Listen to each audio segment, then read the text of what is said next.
महाराष्ट्र राज्य माध्यमिक आणि उच्च माध्यमिक मंडळ कोल्हापूर यांच्या मार्फत मार्च महिन्यामध्ये इयत्ता 10वीची लेखी परीक्षा घेण्यात आलेली होती। कोल्हापूर विभागामध्ये एकूण 3 जिल्हे आहेत। या 3 जिल्ह्यांमध्ये एकूण जवळपास 2327 हायस्कूल्स आहेत आणि या हायस्कूल्समधल्या विद्यार्थ्यांची जी लेखी परीक्षा आहे ही 356 केंद्रांवरती घेण्यात आलेली होती। या परीक्षेसाठी कोल्हापूर विभागामधून 1,27,818 विद्यार्थी हे बसलेले होते। त्याच्यापैकी 1,24,567 विद्यार्थी हे उत्तीर्ण झालेले आहेत आणि उत्तीर्णचं शेकडा प्रमाण पाहिलं तर ते 97.45% इतकं कोल्हापूर विभागाचं आहे। यामध्ये कोल्हापूर जिल्हा आहे, हा कोल्हापूर जिल्ह्याचा निकाल हा 98.20% आहे, तर सातारा जिल्ह्याचा निकाल हा 97.12% आहे, तर सांगली जिल्ह्याचा निकाल हा 96.66% इतका आहे।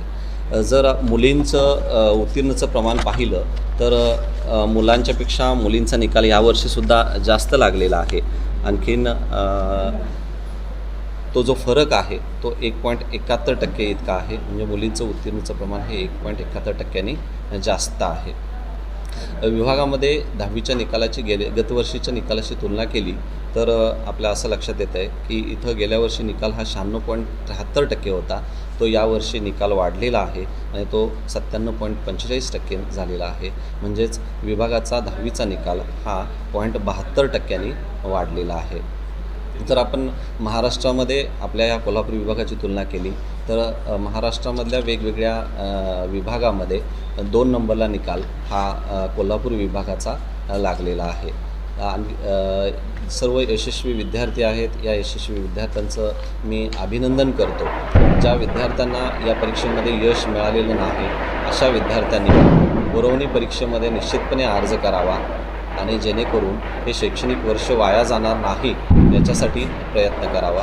त्याचबरोबर ज्या विद्यार्थ्यांना आपल्याला कमी गुण मिळालेले आहेत अशी भावना जर एखाद्या विद्यार्थ्याला असेल तर अशा विद्यार्थ्यांनी आपले जे आपला जो ऑनलाईन अर्ज आहे हा ऑनलाईन अर्ज 28 तारखेपासून ते 11 तारखेपर्यंत ऑनलाईन भरायचा आहे। ह्याच्यामध्ये विद्यार्थी हा रिव्हॅल्युएशन करू शकतो किंवा आपल्या उत्तरपत्रिकेची छायांकित प्रत घेऊ शकतो।